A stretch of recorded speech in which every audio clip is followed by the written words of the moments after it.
So good afternoon. We're going to do the next lesson on quadratic equations.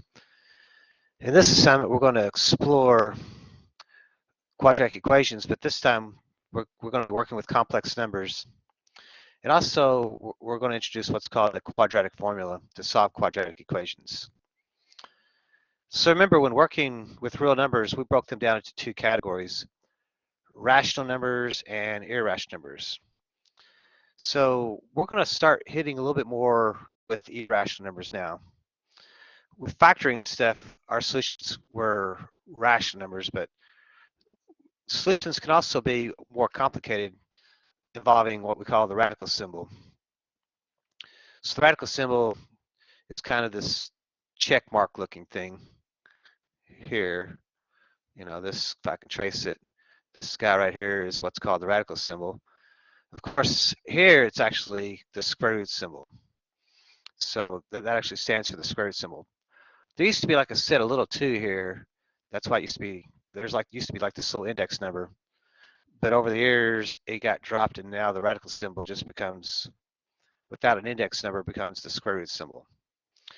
So again, one of the things we pick up on is this means the square root of 25, and the square root of 25, what I can do is I can rewrite 25 as 5 squared. In other words, it represents 5 times 5. And as we talked about last time, what squared gave me 25 was 5. Another pattern we're going to start to pick out is if you factor it, if you have two of the same factor inside the radical, that factor could come out one time, and that would be your answer. So if I have like the square root of 49, notice how 49 is the same thing as 7 squared. So essentially what happens here is the square root symbol and the square symbol kind of like cancel each other out, and you're left with the 7. Or what we can also say is for every 2 7s that are inside there, for every pair of 7s, what happens is we bring out a 7. And since there's no 7s left inside the radical symbol, we just call the answer 7. So notice how these look like they're irrational numbers, but when I simplify them, they actually turn into rational numbers. So as we said, when working with square roots, if a factor repeats, it can come out as that factor.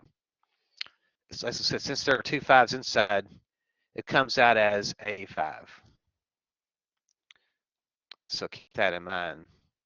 It came out as a 5. And since there are 2 7s inside, it came out as a 7. That's kind of the pattern we pick up on.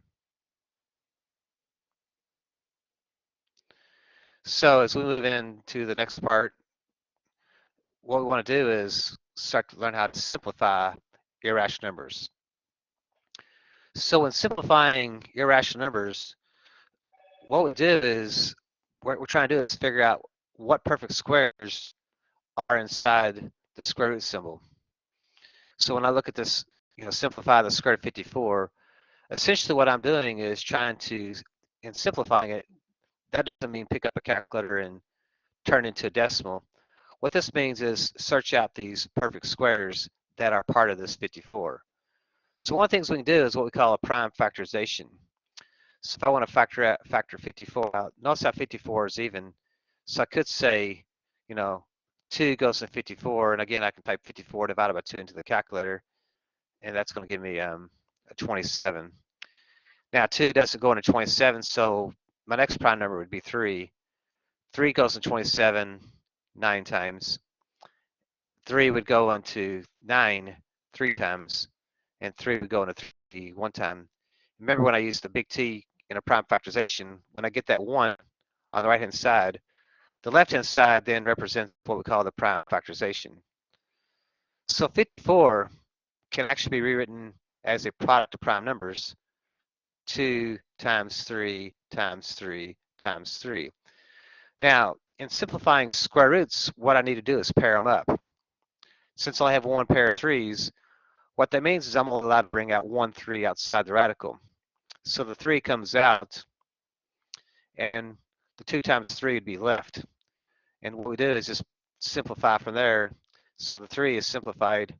On the inside, though, 2 times 3 can turn into 6. So 3 squared root of 6 would be the simplified form of the square root of 54. So if I want to simplify the square root of 72, one way of doing it is using a prime factorization. So I can make big T, and I can say, well, how many 2's go into 72? So in other words, 72 divided by 2, if using a calculator, we would see that 2 goes into 72 36 times. 2 does go into 36 18 times, and 2 does go into 18 9 times. Then we have to switch over to the 3. 3 goes into 9 3 times, and 3 goes into 3 1 time. So that's what I mean by a prime factorization. So I can rewrite 72 as a product of prime numbers. So we have 2 times 2 times 2 times 3 times 3. And to simplify the radical, the square root one, since it's square root, we're looking for pairs of 2. So I got a pair of 2's, I have a pair of 3's. So what comes out is a 2 times a 3 comes out, and I'm left with just the 2. And 2 times 3 would be 6, so that answer turns into 6, the square root of 2. That'd be the simplified version of the square root symbol, the square root of 72.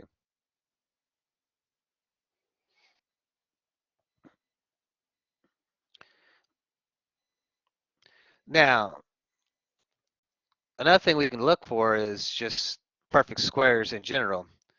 As I said, I gave you the multiplication chart that has these perfect squares along the diagonal. The ones that are very helpful is, 4 is the same thing as 2 squared. So in other words, I can take the square root of 4 and it would be 2. 9 is a perfect square because it's made of 3 times 3. So the square root of 9 would be 3. 16, I can take the square root of 16 and that would be 4. The square root of 25 would be 5, so forth and so on. So if a perfect square is a factor, the problem can be simplified by using what we call this property here, the product property involving square roots. So if you have two factors inside the radical, I can actually, or it could be 2 or more, but here I got 2. I can separate it as 2 separate radicals. And then the irrational numbers can be simplified. So what I'm getting at here is, like, if I have the square root of 50, if I notice up here is 4, 16, 4, 9, 16, 25. That 25 looks pretty good. So 25 looks like that's a factor of 50. So what I can do is rewrite this as 25, the square root of 25 times the square root of 2. The reason I'm doing that is I can actually simplify the square root of 25 as 5. And so therefore this turns into 5 square root of 2. So if you can identify the biggest perfect square, you can make that as one of the factors and do it that way as well. So if I look at the square root of 72, if I try to look at those factors up there, you know, 4 is a factor of 72, but I'm looking for the biggest perfect square. 9 is also a factor of 72, but I'm still looking for something bigger. If you note, 36 goes into 72 as well, I believe. So if we used our calculator and typed in 72 divided by 36, we would see we would get 2. So if I want to simplify the square root of 72, what I can do is I can write this as the square root of 36 times the square root of 2. I do not have to use a prime factorization. I could just use those perfect square factors. And so therefore this would turn into 6, the square root of 2. So that would be what it would simplify into. So something else we may need to do is simplify irrational numbers that look like this. 45 plus the square root of 162 divided by 9. So first what we want to do is we want to simplify the irrational number part. The irrational number is the square root of 162. Now to simplify it, what we're looking for is one of those perfect squares.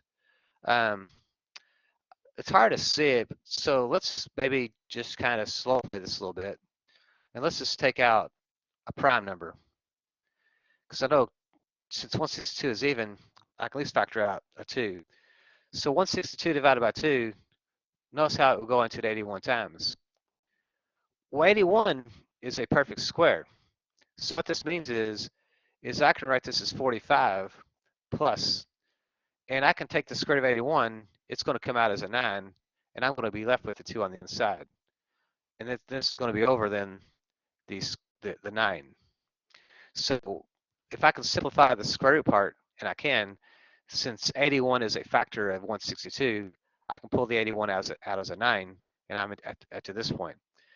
Our next step in simplifying where I have a rational piece and an irrational piece is separated as those two pieces.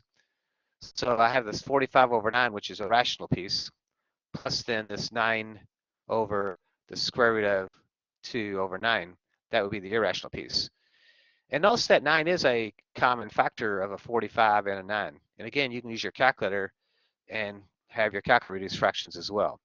But that 9 does go into 45 5 times. And notice that 9 does go into 9 evenly. In other words, those cancel out, and you'd have the square root of 2. So this answer would be then 5 square root of 2. And that's what we mean by simplifying when there's a rational and an irrational part, is we separate it and simplify.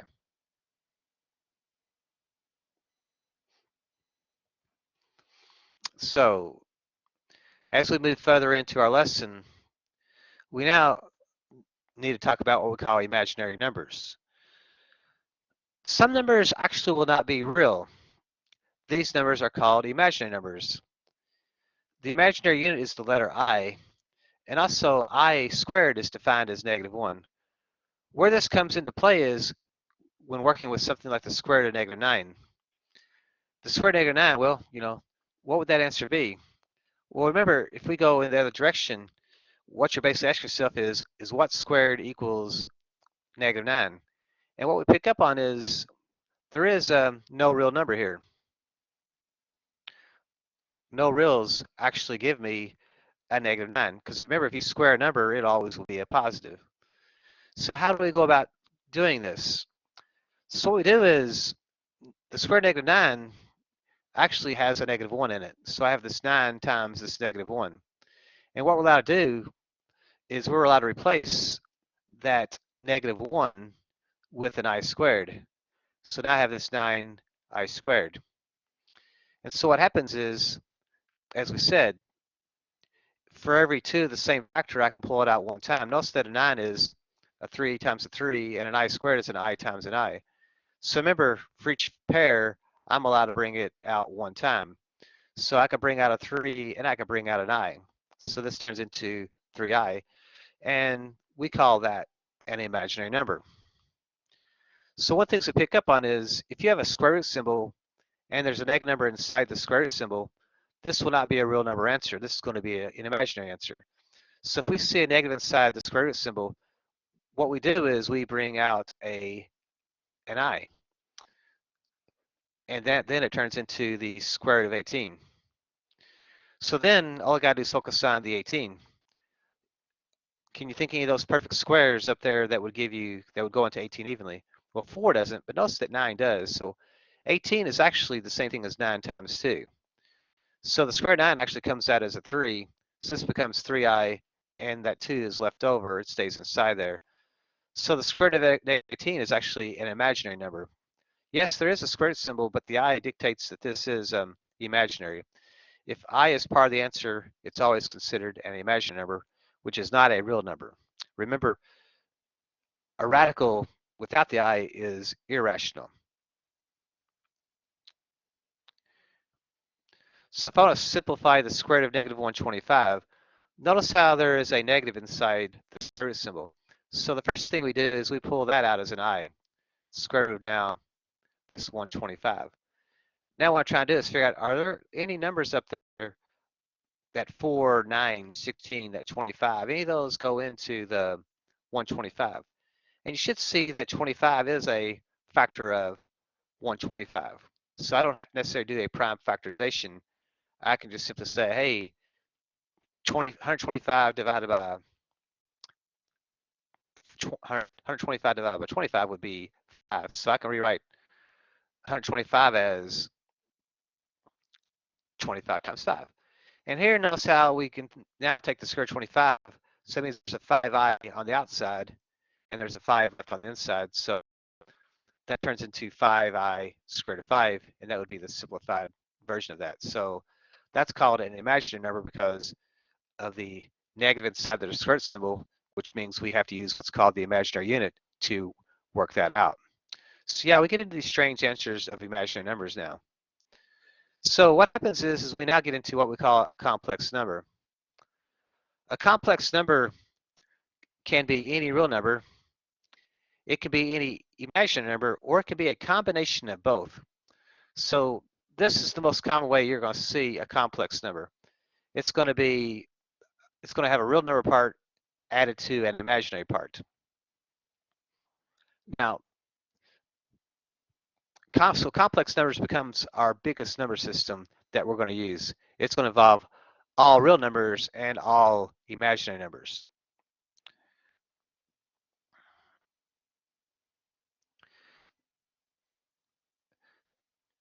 So as we move in to the next section, just bring to your attention, examples of complex numbers. So since 7 is a real number, we call it also a complex number. 2/3 is a real number, so it's also called a complex number. The decimal point 75 is, again, a real number. And these first three, 7, 2/3, and 0.75, those will all be examples of real numbers that actually are called rational numbers. On the other hand, the square root of 8, since that cannot turn into a whole number, you cannot take the square root of 8 and get a whole number, that's considered irrational. Now 3i, since it has the imaginary unit, that's now called an imaginary number. So all these would be examples of complex numbers. And what we'll probably see most often is examples that take on this look. There's going to be this real number part and this imaginary part. Now, where does this come into play? Well, we're going to start solving equations, but we're going to be using what's called the quadratic formula. So remember, a quadratic equation takes on the look of ax squared plus bx plus c is equal to 0. So remember, to have a quadratic equation, this quadratic term has to exist, and it has to be set equal to 0. Those are the big two things that we need. So if we have a quadratic equation in the form of ax squared plus bx plus c is equal to 0, and again, a, b, and c are going to be some type of real number, then we can solve for x by using this formula. And the way we read this formula is it's the opposite of b plus or minus the square root of b squared minus 4ac, and that's all over 2a. That's our formula. So as we move forward, we want to show you how to work this out using the quadratic formula. So I have this equation, x squared minus 10x plus 26 is equal to 0. And we want to solve this by using the quadratic formula. So again, the quadratic formula involves knowing what a, b, and c are. So note, a is the coefficient in front of the x squared. So that's going to be a equals 1. The b is the coefficient of the linear term. So the b is the negative 10. And the c is the constant, which is going to be a positive 26, or just simply 26. So once I identify what a, b, and c are, I then want to substitute those numbers into the formula. In doing so, the first thing I got to do is take the opposite of b, so it's going to actually become a positive 10. Notice how there's a plus or a minus here, so actually there's going to be two answers that we're going to get out of this, one with the plus and one with the minus. Then I'm going to have the square root of. Now, with b squared minus this 4ac, the inside, the b squared minus the 4ac, since b is negative, if you're using a calculator, you must put the 10 parentheses. So it's going to be negative 10 squared minus 10, 4 times a, which is 1, times c, which is 26. And then this is going to be all over 2a, but since a is 1, 2 times 1 is just simply 2. So substituting the formula. The next thing, though, since this formula is kind of long, I like to just go ahead and do what's inside the square root symbol. So I like to do what's called the b squared, the minus 4ac. So using my calculator, I'm going to put in the calculator this negative 10 squared, but I have to put the negative 10 in parentheses. And I want to make sure you close the parentheses. The square's got to be on the outside of the parentheses. minus then 4 times 1 times this 26. When I do that, I get a negative 4. So I have 10 plus or minus the square root of negative 4 all over 2. Now notice how there's a negative inside the square root symbol. So we have to pull that out. So what we have then is 10 plus or minus I square root of 4 over 2. But notice how the square root of 4 is actually 2. So this actually simplifies down to 10 plus or minus 2I over 2. So again, our after working out b squared minus 4ac, our next step is still all about simplifying the radical part. So our focus was on, once I did what's inside the radical, my attention was still focusing on this part first. And notice how the negative came out as an I, and then the square root of 4 turned into a 2. And that's why we have this 10 plus or minus 2I over 2. Now that we have the radical simplified, we want to separate this as two separate problems. So I have 10 over 2 plus or minus 2I over 2. So if we want to simplify each fraction, 10 over 2 would be 5, and 2I over 2 would just become I. So it's going to be plus or minus I. So it's actually two solutions here, 5 plus I, and also this 5 minus I.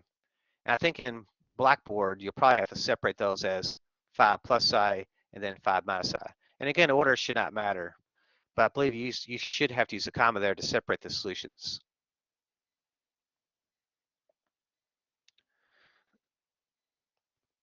So let's look at this next example. Notice how we have 2 times x, I'm sorry, yeah, well, 2x, and then in parentheses we have x plus 2 equals 5. Notice the left side is factored, but it's not set equal to 0, so it's kind of a mess. So what we want to do is we want to rewrite this in the form of ax squared plus bx plus c is equal to 0. So I'm going to multiply the 2 through the parentheses to remove the parentheses. 2x times x squared. 2x times 2 would be 4x, and that's going to equal then this 5. Now to set it equal to 0, notice how we have to zero out the 5, but when you do that, a negative 5 is going to appear on the left-hand side. So that's going to be 2x squared plus this 4x minus 5 is going to equal then this 0. So now that I've got it set equal to 0, what I want to do is I want to identify A, B, and C. So A is going to equal 2, B is going to equal 4, and C is going to equal a negative 5. So now I'm ready to use my quadratic formula.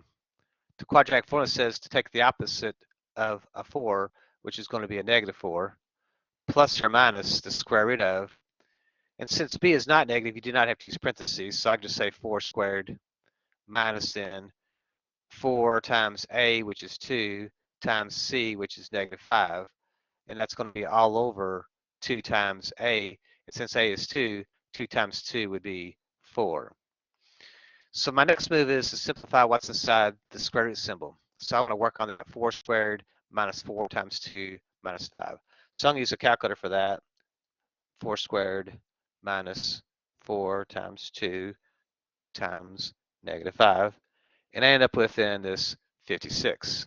So I'm going to write this now as negative 4 plus or minus the square root of 56 all over 4. Now 56 is kind of confusing, so I'm going to kind of use big T and see what I can do with that, because that one, nothing really jumps out at me on that one. So using my prime factorization, 2 goes into 56 28 times, 2 goes into 28 14 times, 2 goes into 14 7 times, and 7 goes to 7 1 time. So it looks like I only have one pair of factors. So when I rewrite this, I should have then negative 4 plus or minus the square root of, actually, let's back up. Let's bring out what we need to bring out first.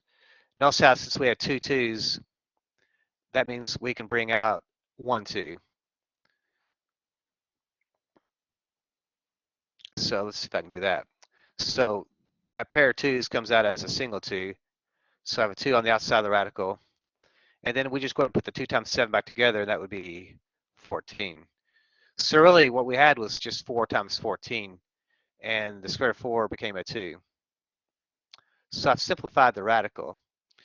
My next step is to now separate it as two separate radicals. So I have a negative 4 over 4 plus or minus 2 square root of 14 over 4. So notice the negative 4 over 4 is going to turn into a negative 1 plus or minus the 2 on the top is going to cancel out with the 4 on the bottom. And that's going to leave me a 2 on the bottom. So it's going to be square root of 14 over 2. So my two answers then would be negative 1 plus the square root of 14 over 2. And I would also have negative 1 minus the square root of 14 over 2. So a lot of times they'll just want you to leave the answer in that form. But if they do ask you for a decimal, you have to pay attention to where you want the decimal rounded at.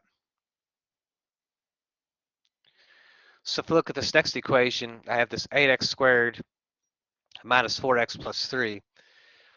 Notice how it's in the right form. We can just use the quadratic formula. So again, I have to identify A, B, and C.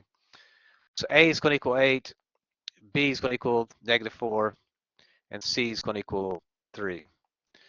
So again, my formula is to take the opposite of B. So the opposite of a negative 4 becomes a positive 4, plus or minus the square root of, and since B is negative, I have to use parentheses here, so negative 4 squared minus then 4 times 8 times 3. I should have a little c over. It should be b squared minus 4ac all over 2a. That's my formula. So 4 times 8 times 3. That looks good. Then over 2 times a, and since 8 is what a is, 2 times 8 would be 16. So I did a little bit of the math on my way, not much. So what's inside the squared symbol? The negative 4 squared minus the 4 times the 8 times the 3. Again, I'm going to use my calculator for that. But remember that negative 4 has to be put in parentheses. So I have a negative 4 in parentheses, squared on the outside, minus 4 times 8 times 3. And that gives me a negative 80. So I have 4 plus or minus the square root of negative 80 over 16. Now, in Blackboard, if they're looking for only real number solutions, we could stop right here because we know this is not going to be a real answer. This is going to be a complex answer because when you have a negative inside the radical symbol, the square root symbol, that's going to come out as an I, which means this is no longer going to be just a real number. It's going to have an imaginary part too. So keep that in mind in my lab math, your Blackboard assignments, that if they're only looking for real numbers, we're done. Now, if they're looking for complex numbers, we can carry on and simplify again the square root of negative 80. Again, negative 80, nothing's really jumping out at me on that 80. So I'm going to just use a prime factorization again. It's going to be 2 goes into 80, 40, 2 goes into 40, 20, 2 goes into 20, 10, 2 goes into 10, 5, and 5 goes into 5 one time. So again, I'm just pairing them up. I have a pair of 2s, have another pair of 2s. So what I can do is when I simplify this, this is going to be then 4 plus or minus. And since I'm going to bring two 2s out, that's going to be a 4. But I'm also going to bring an I out. So a 4i comes out. And what's left would be then just the 5. Since there's two 2s, that means I have to bring out two 2s. Since there's two pairs of 2s, I should say, I'm going to bring out two 2s, which is 4. And since there's a negative inside there, that would be an I as well. So that's where that 4i is coming from. And then the 5 is the leftover. This is going to be over 16. So what I do from there is I can now break it apart as two separate pieces.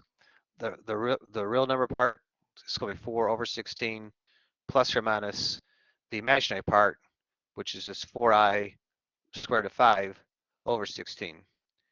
Now notice how each one of those, a 4 is a common factor, so that's going to turn into a 1 over 4 plus or minus, and that's 4 is going to go into 16 as well. That's going to leave me I square root of 5 over 4. So there's two answers here, 1/4 plus I square root of 5 over 4, and we also have 1/4 minus I square root of 5 over 4. That would be my solution set. So as we move in to the next page, as we said, some answers will not be real, and this leads us to these complex number solutions. So just keep that in mind. If in Blackboard they're wanting real number answers, and when you do the quadratic formula and you get a negative inside that square root symbol, that means there's not going to be any real number solutions. It's going to be a complex number solution. So let's see if we can solve this one and see where this one takes us.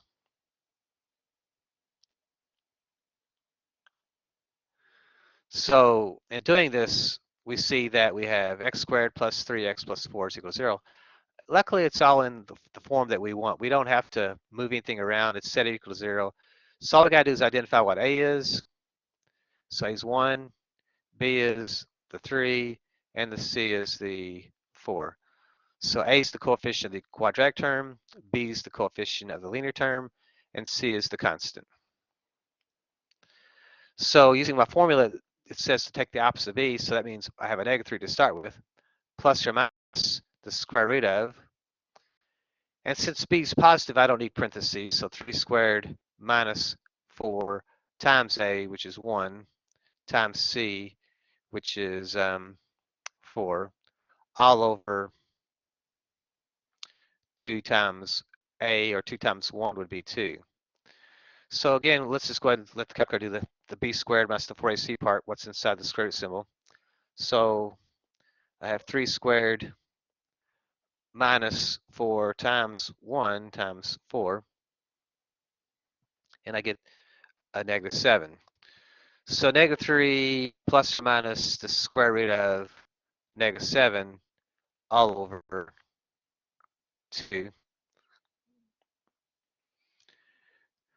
Notice there is an I inside the square root symbol. So that means I have to bring a negative out.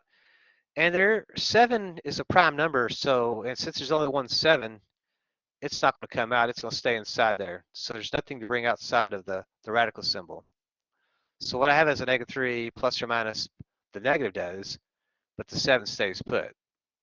So this tells me I am not going to have a real number solution. I am going to have a complex number solution.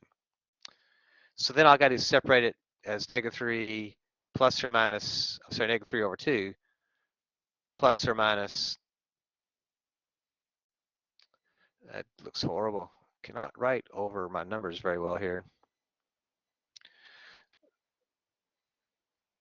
So negative 3 plus or minus, and I should have I squared root of 7 over 2.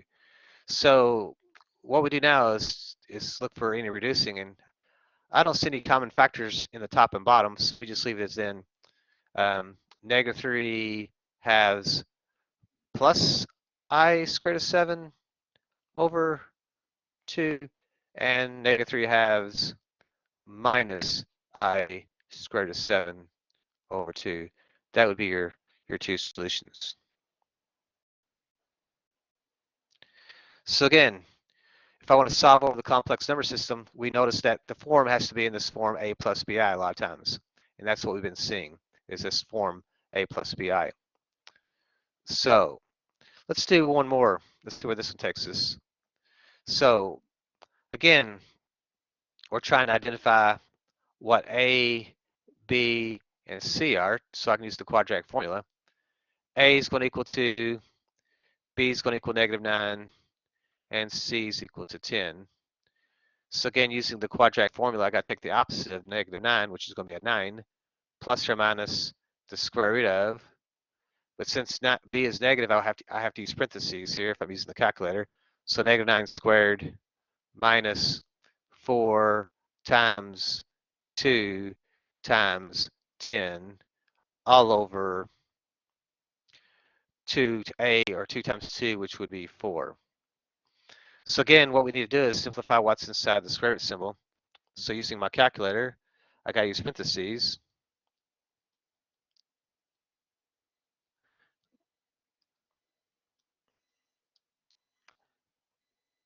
And when I do that, I end up with 1.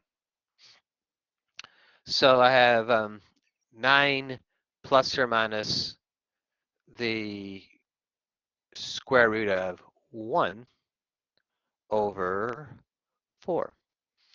Now we have to simplify the radical. Notice there's no negative side there, so we're going to have a real number solution. So I'm going to have 9, and the square root of 1 is actually just 1. So I have 9 plus 1 over 4, plus or minus. So actually here, you can go ahead and just say, well, 9 plus 1 over 4 is one answer. I don't have to actually break this apart because I can actually add those together. Those are like terms. So 9 plus 1 over 4 is going to be 10 over 4. And 10 over 4 just reduces down to 5 halves. But also I have this 9 minus this 1 over 4. And again, those are like terms as well. So 9 minus 1 is actually going to be this 8 over 4. And 8 over 4 reduces down to 2. So actually we have 2 rational solutions here, which meant that one actually could have factored if we took the time to factor it. So we do have 2 solutions again, but they're just real number solutions. They're not necessarily complex.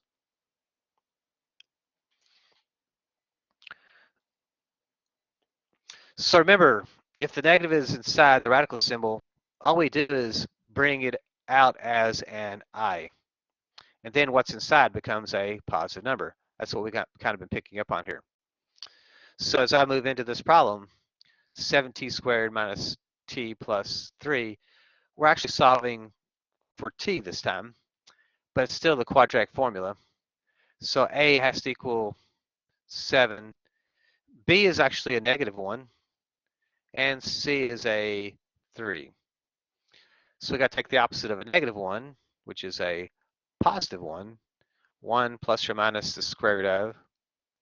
Again, since B is negative, I have to use a negative 1 squared here.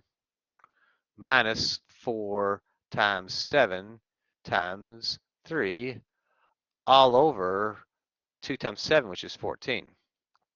So again, what I want to do is simplify what's inside the radical first. So I'm going to use my calculator and put that in.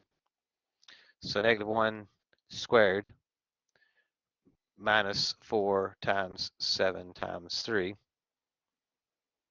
And I get negative 83. So I have 1 plus or minus the square root of negative 83 all over 14. So recognize a negative is going to come out as an I, but this 83, if we try to break it down using prime numbers, 2 crashes, 3 crashes, 5 won't work, 7 won't work, 11 won't work. So it looks like to me, since a prime number does not go into 83, 83 itself must be prime. So this just turns into 1 plus or minus I square root of 83 all over 14. So then we separate it as 2 separate parts, a real number part and an imaginary part. So I have 1/14 plus or minus I square root of 83 over 14. And since neither one of those has any factors on the top and bottom that can cancel out, our answer just remains then as just 1/4, 1/14 plus I squared root of 83 over 14. And also we'd have 1/14 minus I squared root of 83 all over 14. That's what our answer would turn into, is just those 2 complex numbers.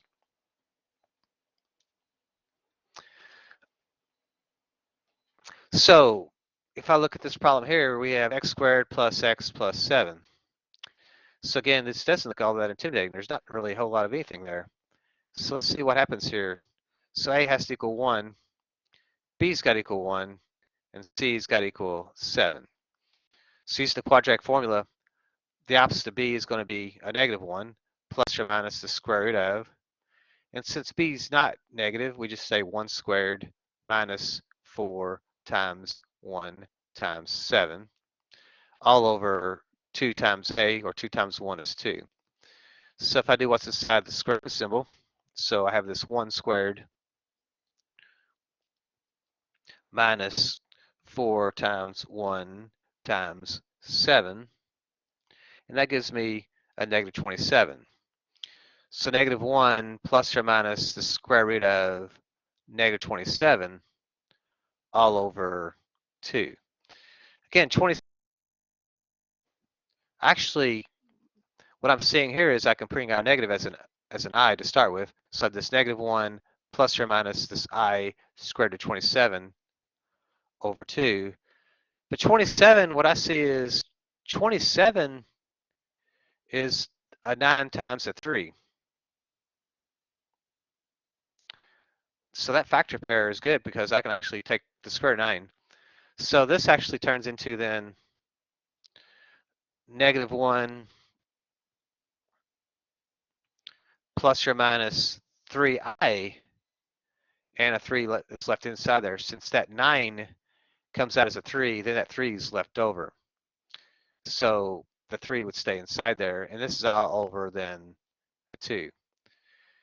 So now that I've simplified the radical, we now just separate it as 2 fraction pieces. So negative 1 over 2 plus or minus 3i square root of 3 over 2. And I don't see either fraction having any common factors on the top and bottom. Remember, when there's a radical, you cannot simplify it with the denominator. Only the things outside the radical are you allowed to cancel with the denominator. So as far as my answers go, it looks like I have a negative 1/2 plus 3i squared root of 3 over 2. And the other answer would be negative 1/2 minus 3i squared root of 3 over 2. That would be my 2 solutions to this problem. So it looks like that brings us to the end of the lesson. So hopefully you'll have a better understanding how to solve quadratic equations with factoring, and also pick up on that, some answers are not going to be real number solutions.